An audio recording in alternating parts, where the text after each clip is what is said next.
नमस्कार,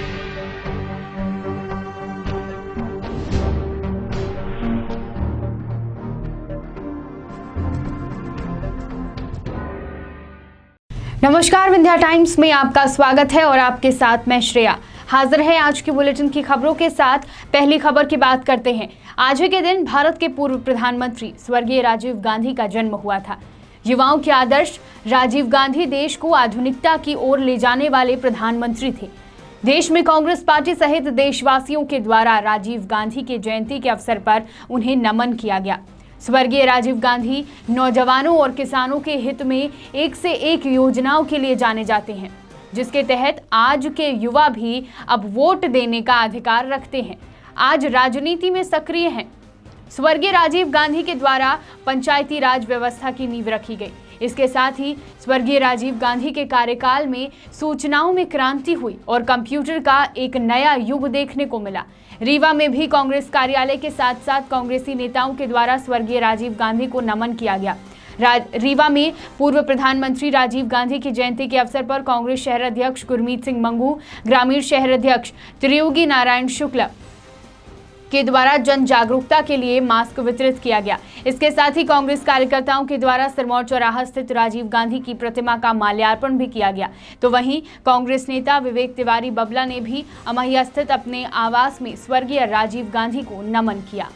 रीवा पुलिस के द्वारा इन दिनों लगातार नशीली कफ सिरप की तस्करी करने वाले आरोपियों के ऊपर कार्रवाई की जा रही है। इसी क्रम में मुखबिर की सूचना पर सिविल लाइन थाना की पुलिस ने करीब 30 पेटी के साथ एक आरोपी को तस्करी करते हुए रंगे हाथों गिरफ्तार किया है।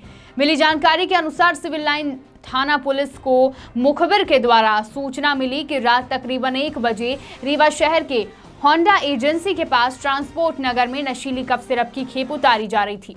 मौके पर पहुंची पुलिस को देख आरोपी भागने लगे, लेकिन पुलिस ने अपनी टीम के साथ घेराबंदी करके आरोपियों को अपनी गिरफ्त में ले लिया। फिलहाल आरोपियों को न्यायालय में पेश कर जेल भेज दिया गया है। रीवा शहर के रहवासी इन दिनों बढ़े हुए बिजली के दामों को लेकर परेशान है। बिजली विभाग के लिए विभागीय गड़बड़ी किसी चेतावनी से कम नहीं है। शहर में निवासरत लोगों का कहना है कि उनके घर में बिजली का बिल एक साथ बढ़े हुए रकम में आ जाता है, जिससे लोगों को बेहद परेशानी हो रही है। इन्हीं समस्याओं को जानने के लिए विभाग के द्वारा विभागीय गड़बड़ी का निराकरण करने के लिए रतहरा स्थित गड़रिया मोड़ के पास अकोला बस्ती में शिविर लगाया गया, जिसमें बस्ती के समस्त लोगों की बिजली संबंधित समस्याओं को सुना गया एवं बिजली के बिल में भी आवश्यक सुधार किया गया। क्या नाम है आपका? मेरा नाम सरला सोंधी है। क्या समस्या है? मेरे यहाँ का बिजली बिल 18,000 आया, तो हम इसको कैसे दे सकते हैं? 18,000 बिजली बिल कब से नहीं जमा किए हैं आप? 2-3 साल का है शायद, लेकिन इकट्ठा आता है तो इतना कैसे जमा करेंगे? थोड़ा थोड़ा हर महीना आए तो हम इसका बिजली बिल दे सकते हैं। जितना है 150, इससे ज़्यादा भी हम नहीं दे सकते, क्योंकि यहाँ रीडिंग लेने आते थे हर महीने? नहीं आते हैं। तभी तो जब आते हैं तो 2 साल 3 साल का इकट्ठा देते हैं। हर महीना देना चाहिए, जिससे कि हम लोग जमा कर सकें। आप लोगों ने कभी इसकी शिकायत अधिकारियों को किए हैं? एक बार और आया था ऐसे 8,000 बिजली बिल, तो 4,000 दिए हैं। उसके बाद ना फिर आया दूसरी बार और ना कुछ। जब आया तो सीधे ये इतना बिजली का बिल आता है। कोरोना संकट काल में व्यापारियों के साथ साथ छोटे स्तर पर काम करने वाले लोगों पर भी बड़ा असर पड़ा। त्योहारों के दिनों में मूर्तियां बनाने वाले मूर्तिकारों के लिए बड़ा काम होता था, लेकिन इस कोरोना काल में किसी भी त्योहार को सार्वजनिक तौर पर मनाने की सख्त मनाही है। गणपति बप्पा का त्योहार यानी गणपति उत्सव आने वाला है। हर बार बड़े बड़े पंडालों एवं हर घर में गणपति उत्सव मनाया जाता था, लेकिन इस बार शासन ने गाइडलाइन जारी की कि कोई भी पंडालों में बड़ी बड़ी मूर्तियां या सार्वजनिक स्थानों पर कार्यक्रम नहीं होगा। घर पर ही गणपति बप्पा की मूर्ति रखकर शासन की गाइडलाइन को देखते हुए पूजा पाठ करना होगा। इसका असर रीवा में मूर्ति बनाने वाले मूर्तिकारों पर भी पड़ा। रीवा शहर का जाना माना बैजू धर्मशाला मूर्तियों का अड्डा माना जाता है, जहां 4-5 महीने पहले से ही कोलकाता से कलाकार आकर मूर्तियां तैयार करते हैं, लेकिन इस बार कोरोना वायरस के चलते मूर्तिकारों पर भारी नुकसान पड़ा। मूर्तिकार ने बताया कि हर साल वह 1100 मूर्तियां बनाया करते थे, लेकिन इस बार उन लोगों ने 200 मूर्तियां तैयार की हैं। हर बार मूर्ति की ऊंचाई 10 या 15 फीट रहती थी, लेकिन इस साल शासन की गाइडलाइन का पालन करते हुए कम से कम 3 फीट की मूर्तियां मूर्तिकारों द्वारा तैयार की गई हैं, ताकि भक्त अपने घर में गणेश पूजा कर सके। हमारे यहाँ बंगाल से कम 20 आदमी आते थे, 2 कारखाना हमारा चलता था, लेकिन इस कोरोना काल में इस साल ऐसा संकट आया है कि आदमी अब खाए अब क्या करे। हम बनाते थे 1100 मूर्ति रीवा शहर में, 2 कारखाना था हमारा। इस साल 100-150 बनी हुई, वो भी छोटी प्रतिमा बनी हुई, हर साल बड़ी बड़ी बनती हैं। इस साल छोटे गणेश जी हम लोग बनाते 600-700, 100-150 बने हुए हैं। दुर्गा जी बनाते थे 600-700, 100-150 वो बने हुए हैं। मतलब हर तरीके से कोरोना काल में लॉस ही लॉस है। अभी ये है कि बस पेट चले सबका, ये चलता रहे, नहीं तो सब लोग क्या करेंगे। अभी आपने मूर्ति बनाई है, क्या आपको ऑर्डर मिले हैं? हाँ, ऑर्डर मिले हैं ना, हमारे बहुत सी मूर्तियाँ ऑर्डर की, क्योंकि ये सब जितनी मूर्तियाँ हैं ये सब घर में रखने के लिए, क्योंकि कलेक्टर आदेश हम लोग को हुआ था कि छोटी प्रतिमा आप बना सकते हैं, वो भी मिट्टी की, और अपने घर में लोग बाग रखेंगे, बाहर कोई नहीं रख सकते इस साल मूर्ति, सब अपने घरों में रखेंगे, पूजा करेंगे और घर में टब में विसर्जन करेंगे। लगभग कितने फीट की आपने मूर्ति? लगभग हमारे पास 3 फीट की मूर्तियाँ हैं, उससे बड़ी मूर्ति नहीं? उससे बड़ी मूर्तियाँ नहीं हैं। आदेश ही नहीं है भाई, आदेश के हिसाब से काम होता है। शासन की गाइडलाइन का पालन कर रहे हैं जी, वो तो ज़रूरी है ना भाई, हम भी तो इंडिया में है ना, हमारे देश पे संकट आया हुआ है, यानी हमारे ऊपर संकट है, इसलिए हम लोग को तो ये पालन करना ही पड़ेगा। रीवा शहर में हर दिन चोरी की घटनाएं उजागर होती हैं। आज एक बार फिर से मस्जिद के पास की दुकान प्रियदर्शनी ट्रंक स्टोर कला मंदिर के पास से चोरों ने दुकान में घुसकर 1,45,000 रुपए की चोरी की थी। शिकायत के बाद पुलिस ने इस पूरे मामले पर कार्रवाई की और 2 आरोपियों को गिरफ्तार किया है। इनके पास से 1,39,000 रुपए नगद बरामद किए गए हैं। प्रियदर्शनी ट्रंक स्टोर वाले हैं, उनके यहाँ 1,45,000 की चोरी हुई थी, जिसमें 2 आरोपी, एक तारिक करके और सद्दाम करके गिरफ्तार किए गए हैं और इनसे नकदी लगभग 1,39,000 रुपये बरामद की गई है। और ये दोनों कोतवाली थाना क्षेत्र अंतर्गत रहने वाले हैं, तराटी। अभी फ़िलहाल उनका रिकॉर्ड छाना जा रहा है। अभी तक जैसे भी रिकॉर्ड प्राप्त होंगे तो आप लोगों को उससे अवगत कराया जाएगा। उमरिया जिले के नौरोजाबाद थाना अंतर्गत नशे के सौदागरों को पुलिस ने धर दबोचा।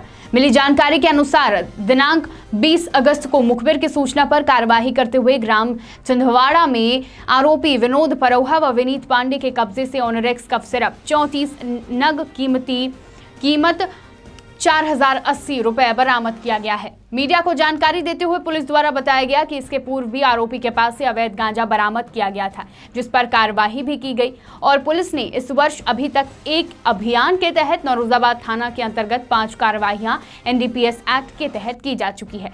जब से गायत्री तिवारी थाना प्रभारी का पदभार उन्होंने संभाला है, तब से बड़ी व प्रभावी कार्रवाइयां पुलिस के द्वारा की गई हैं। पुलिस अधीक्षक उमरिया व SDOP पाली में थाना नौरोजाबाद, DSP गायत्री तिवारी, शरद खंपरिया, शैलेंद्र सिंह, आर ब्रजेश, मोहित दामोद, आशीष गवले का इस अभियान के तहत कार्यवाही करने में विशेष योगदान रहा।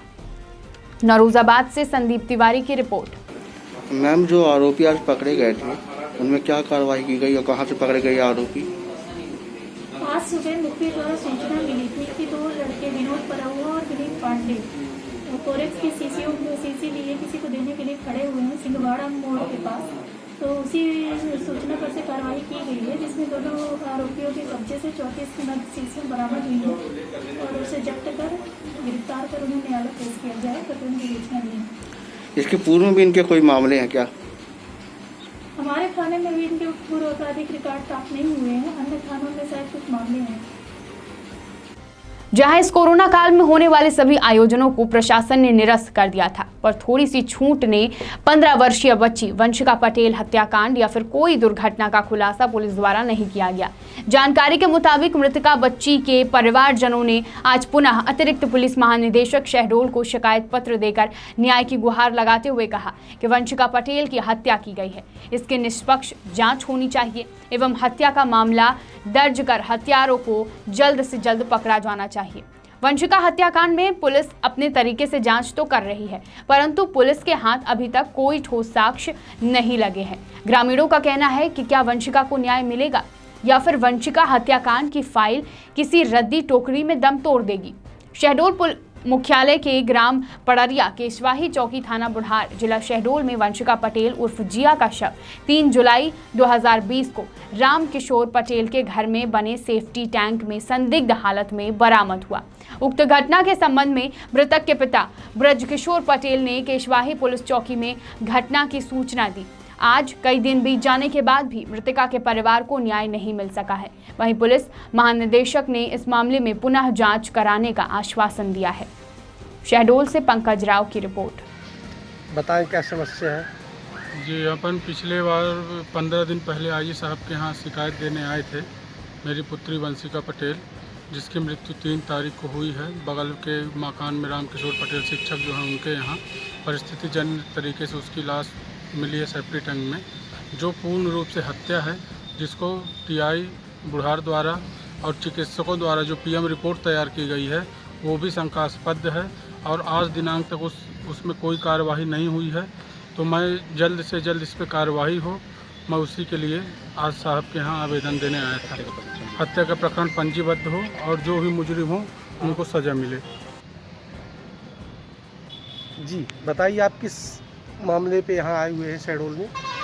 दिनांक 3 जुलाई 2020 को हमारे अधिवक्ता संघ कोतमा के सदस्य श्री ब्रजकिशोर पटेल जी की पुत्री वंशिका पटेल की संदिग्ध परिस्थितियों में लाश मिली है ग्राम पड़रिया में।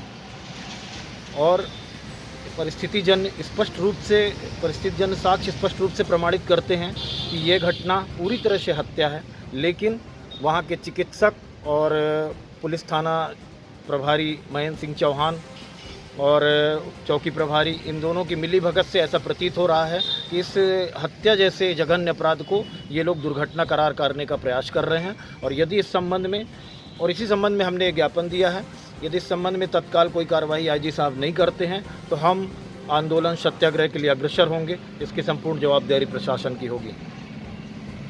विंध्य की तमाम खबरों के साथ कल फिर हाजिर होंगे। देखते रहिए विंध्या टाइम्स। बहुत बहुत धन्यवाद।